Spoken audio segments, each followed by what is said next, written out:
Teman-temanku,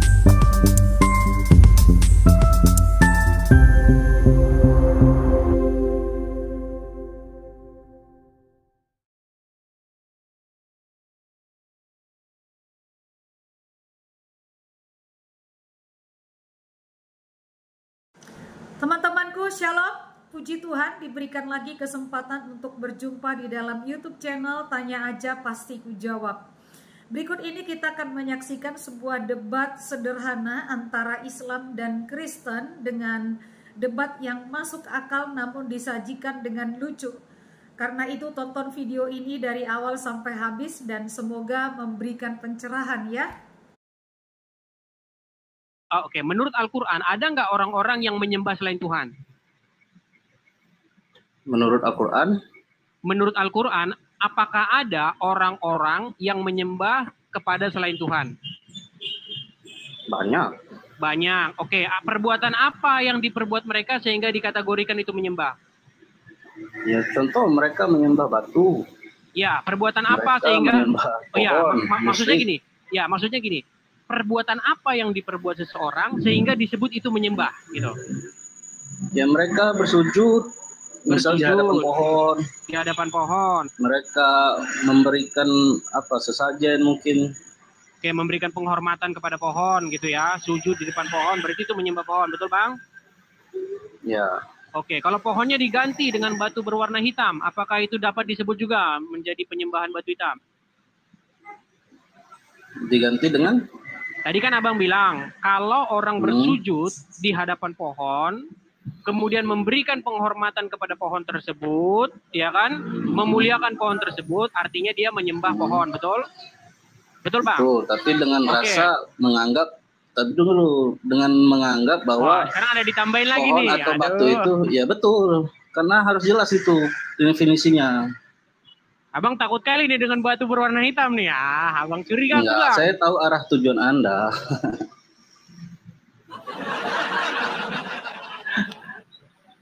Oke, Bang. Sekarang gini, kalau kita sini saya jelaskan, karena Anda pasti tujuannya mau ke arah kiblat atau Hajar Aswad gitu kan. Mengaitkannya di situ kan. Karena kalau kita menggunakan standar ganda yang Abang pakai, harusnya orang-orang yang sujud di batu hitam itu penyembah batu hitam juga, Bang. Kalau kita tidak mau pakai standar ganda. Itu perintah Tuhan. Bukan, oke gini Bang, gini. Kalau saya memasukkan sesuatu ke mulut saya, itu disebut menelan, betul? Ya, menelan, memakan. Oke, kalau Tuhan yang nyuruh memasukkan sesuatu ke dalam mulut, itu disebut menelan juga nggak? Menyuruh. Gini. Kan saya menelan sesuatu ke dalam mulut. Masuk ke dalam perut saya. Itu disebut menelan, betul? Ya. Oke, kalau Tuhan yang nyuruh, ini Tuhan yang nyuruh supaya saya memasukkan sesuatu ke dalam mulut saya, disebut menelan juga nggak? Masih disebut menelan nggak? Memasukkan sesuatu ke mulut, bisa keluar lagi. Bukan, Bang. Enggak. Saya memasukkan sesuatu ke dalam mulut saya ini, masuk ke dalam perut saya. Itu disebut sebagai menelan, dalam betul? Perut itu menelan, ya. Oke, menelan. Sekarang kalau Tuhan yang suruh ini supaya saya memasukkan sesuatu ke dalam mulut, masuk ke dalam perut saya. Masihkah itu disebut menelan? Bisa. Oke, sekarang begini. Ada orang sujud di hadapan pohon pisang. Ya kan? Disebut menyembah pohon pisang, betul? Sujud kepada pohon pisang disebut menyembah pohon pisang. Iya, betul?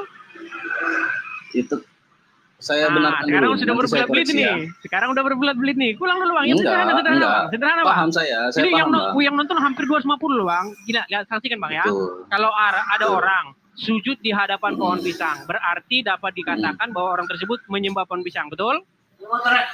Oh iya. Kembali lagi tujuannya menyembah itu apa? Bukan. Aku tanya dulu, Bang. Kalau orang sujud sekarang di gini, subjeknya kan pohon pisang. Bentar, Bang. Bentar. Ya. Sebentar, karena logika Abang begini. Nah, yang orang sujud tadi. Begini, Abang. Sebentar, saya jelaskan dulu. Izinkan saya menjawab dulu. Izinkan saya bicara dulu. Abangku yang ganteng sedikit, Bang. Dengarkan, Bang. Tadi Abang bilang, kalau ada orang sujud di hadapan pohon pisang, berarti disebut menyembah pohon pisang. Nah, sekarang Abang berdalih. Saya tambahkan tadi. Abang berdalih begini. Sedikit. Bukan, Abang berdalih begini. Itu Tuhan yang nyuruh. Berarti kalau Tuhan yang nyuruh namanya bukan menyembah lagi, Bang. Bukan. Nah, ini sama standar ganda. Tadi ku bilang, kalau aku memasukkan sesuatu ke dalam mulut, disebut menelan. Siapapun yang suruh, mau Tuhan yang nyuruh, mau presiden yang suruh, mau siapapun yang nyuruh, tetap saja itu disebut sebagai kegiatan menelan, betul? Nah sekarang kalau ada orang sujud di depan pohon pisang, mau itu nggak disuruh, mau disuruh Tuhan, mau disuruh presiden, tetap saja kegiatan itu disebut menyembah, Bang. Begitu. Jadi kita tidak boleh menggunakan standar ganda. Nah, boleh saya respon? Sudah boleh saya bicara? Silakan, Bang. Nah, jadi tadi Abang memberikan analogi bahwasanya ada orang bersujud pada pohon pisang, itu berarti menyembah pohon pisang, gitu. Betul. Nah, tapi tadi saya mau tambahkan sedikit, tapi Anda langsung potong. Yang saya tambahkan itu subjek pohon pisang ini sebagai apa mereka anggap gitu loh. Sebagai sesuatu yang mereka anggap memberikan sesuatu manfaat bagi mereka. Artinya mereka percaya ada kekuatan di balik pohon pisang itu. Ada kebaikan untuk dalam menyembah itu, dalam menyembah pohon pisang itu mereka mendapatkan suatu kebaikan. Nah, itu. Betul. Nah, kalau Muslim menyembah kiblat atau Ka'bah itu sebagai kiblat, sebagai arah, Bang. Itu perintah. Oke, kutanya Abang sekarang. Kutanya Abang sekarang. Batu hitam, menurut riwayat-riwayat, itu punya kekuatan untuk menyerap dosa nggak? Nggak ada ininya, Bang, itu. Nggak ada manfaatnya sama sekali. Oke, tapi ada satu riwayat dikatakan begini, Bang. Batu itu tadinya putih seperti susu. Lalu, akibat dosa-dosa anak-anak Adam, dia berubah menjadi hitam. Kutanya sama Abang. Kalau saya pernah lihat riwayat itu, kalau saya pernah baca riwayat itu dipertanyakan kesahihannya. Wah, ini kalau merasa ini langsung dikatakan palsu. Oke, Bang. Nggak apa-apa, kita hargai. Saya nggak mengatakan palsu. Saya nggak mengatakan palsu, dipertanyakan kesahihannya. Ya, oke. Karena Abang merasa itu aneh, makanya Abang meragukan kesahihannya. Oke. Enggak juga. Saya pernah dengar dari ustadz saya, dari guru saya, bahwasanya periwayatannya itu ada salah satu perawinya itu yang pikun gitu loh. Cuma saya nggak bisa detail untuk menjelasinya, Bang. Oke, kutanya sama Abang. Rasulullah atau Muhammad, aku hargai sebagai Muslim, Abang ya, aku pakai Rasulullah ya. Rasulullah Muhammad mencium batu itu dalam rangka apa, Abangku? Dia mengikuti Nabi Ibrahim. Di mana dalilnya? Oke, Bang. Aku 13 tahun baca Quran, tak pernah satu kali pun aku temukan Nabi Muhammad berkata, aku mencium batu ini mengikuti Ibrahim. Tak pernah, Bang. Kenapa Abang memang fitnah? Memang nggak ada di Al-Quran. Oke. Nah, kenapa Abang fitnah? Abang mengatakan bahwasanya Nabi itu ada di hadis. Oke, di mana, Bang? Nggak ada, Bang. Coba tunjukkan kepada saya, Bang. Nah, makanya saya belum bisa buka data. Oke, aku cuma memberitahu, Bang, bukan berarti nggak ada gitu ya. Oke, gini, Bang. Aku cuma mau kasih tahu abangku JBL Store bahwa abangku di sini sedang memfitnah Muhammad. Abang sudah menuduhkan kepada Muhammad sesuatu. Ya, karena abang sudah menuduhkan kepada Muhammad sesuatu yang tidak dikatakan oleh Muhammad. Oke, saya kutanya sekarang, Abang. Apakah pernah Muhammad berkata, aku cium batu ini karena Ibrahim mencium batu ini? Ayo, Bang, tolong. Anda telah memfitnah Nabi di sini. Kalau kata-katanya persis seperti itu tidak ada. Cuman dijelaskan di dalam riwayat tersebut bahwasanya Rasulullah itu adalah mengikuti arahan dari nabi-nabi terdahulu. Oke, Bang, di mana dalilnya? Di mana dalilnya bahwasanya Nabi Ibrahim mencium batu? Saya dua nabi yang Abang fitnah ini. Bisa data, tapi kalau sekarang belum ya. Aku cuma bilang Abang telah memfitnah dua nabi.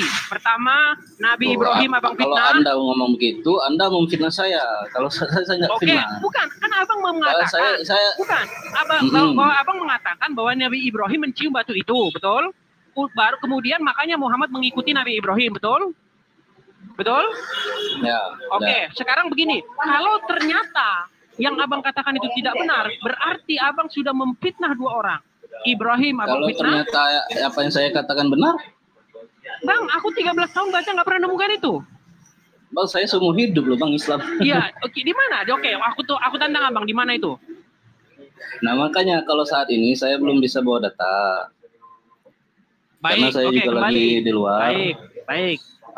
Tapi saya dapat ilmu itu dari ustadz-ustadz, guru-guru saya.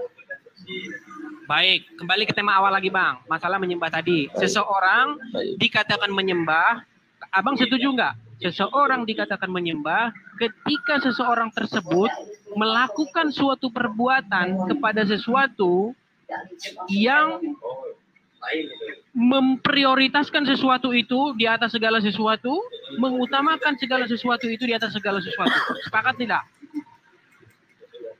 Tergantung tadi yang saya bilang, subjeknya itu dianggap sebagai apa gitu Bang. Oke, kita ambil ayat Al-Quran. Di dalam surat Al-Quran, di dalam surat Al-Zariyat ayat ke-45, dikatakan begini, maka pernahkah engkau melihat orang-orang yang menjadikan hawa nafsunya sebagai Tuhannya? Oke, jadi menurut Al-Quran Bang, Abang setuju bahwasanya ada orang yang menuhankan hawa nafsunya atau menyembah hawa nafsunya? Kalau konteks di ayat itu bukan menuhankan, bukan menyembah itu bukan berarti menuhankan dia. Dia menganggap misalnya hawa nafsu terhadap materi. Dia menganggap materi itu segala-galanya sehingga dia memprioritaskan segala sesuatunya itu melebihi dari materi itu. Oke, berarti ketika seseorang memprioritaskan sesuatu di atas segalanya, berarti dapat dikategorikan sebagai penyembahan, betul? Bisa jadi. Bisa jadi. Oke, sekarang pakai standar sama ya Bang ya, jangan pakai standar ganda ya Bang ya. Ingat Bang, ketika Anda memprioritaskan uang di atas segalanya, maka Anda sudah menjadikan uang tersebut sebagai ilah Anda, betul? Itu kan sebenarnya kalimat hiperbola ya, majas hiperbola yang dipakai itu. Ya terus Bang. Oke, ketika seseorang memprioritaskan misalnya istrinya di atas segala-galanya, berarti dia sudah menjadikan istrinya itu sebagai ilahnya, betul? Tidak juga. Itu tadi baik. Kita harus pahami konteksnya, Bang. Aku kasih contoh Bang. Aku kasih contoh gini. Abang punya istri, oke? Terus di dalam Al-Quran diperintahkan, wahai JBL Store, sholat asar, sholat subuh, sholat ini. Tapi istri Anda bilang begini, jangan sholat, tinggalkan sholat, tidak perlu sholat. Anda mendengarkan istri Anda utamakan istri Anda. Karena Anda utamakan istri Anda lebih, ya, sekarang aku tanya sama Abang. Abang lebih utamakan istri, lebih mendengar istri, tinggalkan istri. Enggak, aku umpamakan Bang, aku umpamakan. Sekali lagi Bang ya, aku umpamakan. Jikalau Allah bilang, beres, sudah foto. Bang, izin Bang, saya mau keluar, nanti kita sambung lagi Bang ya. Oke, terima kasih Bang JBL. Terima kasih Bang. Mohon maaf kalau ada kata-kata yang salah Bang ya. Siap, makasih ya Bangku. Sama-sama Bangku, makasih Bang. Oke. Izin ya. Sama-sama Bang, sama-sama. Ya. Dari guys baru. Oke.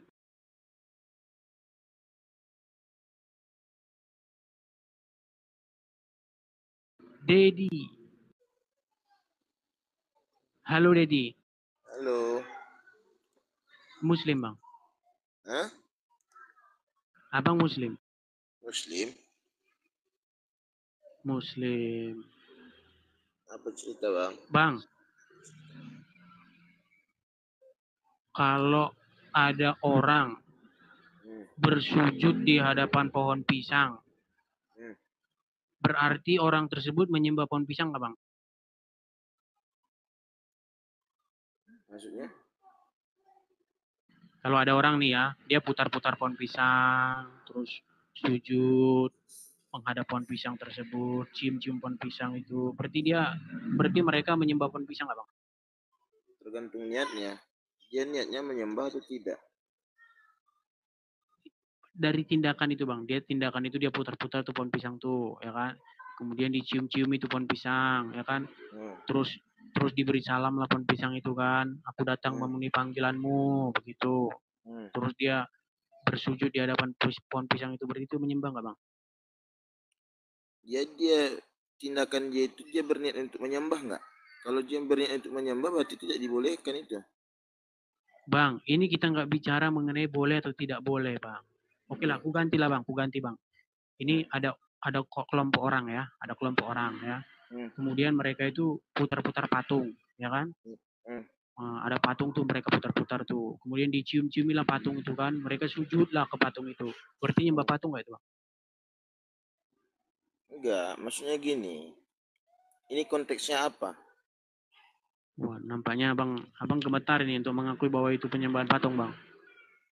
Enggak. Kan maksudnya pertanyaan ini buat apa?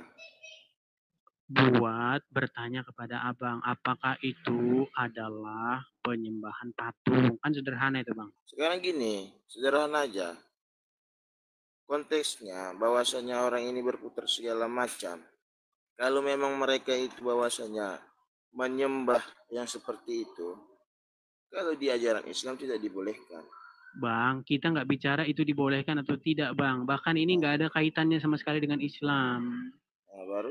Kita kan sedang berbicara mengenai sebuah kegiatan yang dilakukan oleh sekelompok orang. Mereka ini berputar-putar mengelilingi sebuah patung. Kemudian sujudlah ke patung itu. Kemudian dicium-ciumlah patung itu. Dibilanglah kepada patung itu, kami datang memenuhi panggilanmu, seperti itu. Berarti orang tersebut sedang melakukan pemujaan terhadap patung, betul atau tidak? Ya. Nah, oke, sekarang ku cabutlah patungnya nih, Bang. Ya, ku angkat pakai eskavator nih. Ku angkatlah patung ini, ya kan? Nah, ku gantilah patung ini dengan batu berwarna hitam. Masihkah itu dapat disebut dengan penyembahan, Bang? Kalau masih seperti itu juga berarti penyembahan. Penyembahan. Oke, kalau ku ganti dengan Hajar Aswad gimana, Bang? Nah, oh, piginya ke situ. Ya, ku ganti dengan Hajar Aswad. Apakah kita masih menggunakan standar yang sama yang sudah kita bangun dengan logis bertahun-tahun lamanya, berputar-putar? Apakah langsung kita runtuhkan itu dalil yang sudah kita bangun sedemikian lama, hubungan rumah tangga yang telah kita bina ini? Apakah harus kita akhiri? Silakan, Bang. Sekarang jangan cerita-cerita dengan Hajar Aswad. Waduh, tiba-tiba langsung berubah ini. Berubah nih abang nih, aduh. Enggak, tunggu dulu. Kita tadi sudah membangun argumen sedemikian panjang, sedemikian rupa, sedemikian berputar-putar, dan kita sudah sepakat bahwa kegiatan itu adalah penyembahan patung. Kalau kita cabut patungnya, kita cabut patungnya, kita ganti pohon pisang, berarti tetap pemujaan pohon pisang. Nah sekarang, kalau ku cabut pohon pisang itu, ku ganti Hajar Aswad, mendadak logika yang sudah kita bangun tadi, ya, mendadak hancur mina. Silakan, Mbak. Jadi kita jangan hanya seperti itu mengambil suatu keputusan. Jadi saya bilang tadi, kalau dalam Islam kita tergantung niat. Kalau cerita tentang Hajar Aswad, pusing nih kita ini, pusing nih kalau udah lari ke Hajar Aswad ini bukan ini berarti nih.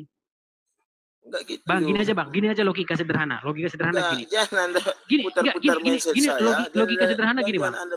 Aku kasih logika sederhana. Gini, ini logika sederhananya gini, Bang. Gini. Kalau aku masukkan apel, Bang, ini gini, Bang. Aku kasih satu logika sederhana, Bang. Bang, aku kasih logika sederhana. Dengarkan ya, Bang ya. Dengarkan, Bang. Ada seseorang memasukkan apel ke dalam mulutnya, mengunyah lalu masuk ke dalam mulutnya apel itu. Kegiatan itu disebut menelan, betul atau tidak? Ya. Oke, kalau ku ganti apelnya dengan duku, masih disebut sebagai menelan juga? Ya. Oke, kalau ku ganti apelnya dengan nasi, masih disebut kegiatan menelan juga? Nah, sekarang ku tanya abang, kalau ada orang putar-putar pohon pisang, sujud kepada pohon pisang, memberi salam kepada pohon pisang tersebut, dicium-ciumi, berdesak-desakan mencium pohon pisang tersebut. Ya, aku datang memenuhi panggilanmu, ya, bilang gitu. Tadi sepakat kita, itu adalah kegiatan pemujaan pohon pisang. Sepakat? Nah, kita gantilah pohon pisangnya. Kita ganti. Sebentar, Bang. Aku selesaikan dulu. Kita ganti pohon pisangnya dengan anu. Bang, bukan, Bang. Dalam berargumen, harus gini, Bang. Apa yang diceritakan. Bukan gini, abang itu, bukan gini, abang itu ke tempat-tempat tertentu langsung berubah. Contoh, kalau itu pohon pisang berarti penyembahan. Kalau itu patung berarti penyembahan. Tapi kalau Hajar Aswad, oh bukan. Bukan. Nah sama itu Bang gini. Bukan gini Bang. Kalau tadi apel menelan, ya kan? Kalau duku menelan. Tiba-tiba kalau korma, oh bukan menelan. Kalau korma bukan menelan. Berarti ada buah-buah tertentu yang nggak disebut menelan, Bang. Enggak. Jadi gini dia. Kalau cerita tentang Hajar Aswad, kan itu yang saya tanyakan tadi. Bang, jangan merokok, Bang. Kalau merokok kena kita, Bang. Kena ban kita nanti, Bang. Oke. Nanti Kalau di dalam Islam, dia itu kembali dengan niatnya, bukan cerita. Itu tadi saya tanya, konteksnya apa supaya Anda terapa? Puji Tuhan, kita sudah menyaksikan debat sederhana Islam Kristen tentang penyembahan. Firman Tuhan di dalam Kitab Perjanjian Lama berkata, "Jangan ada Allah lain bagimu selain aku."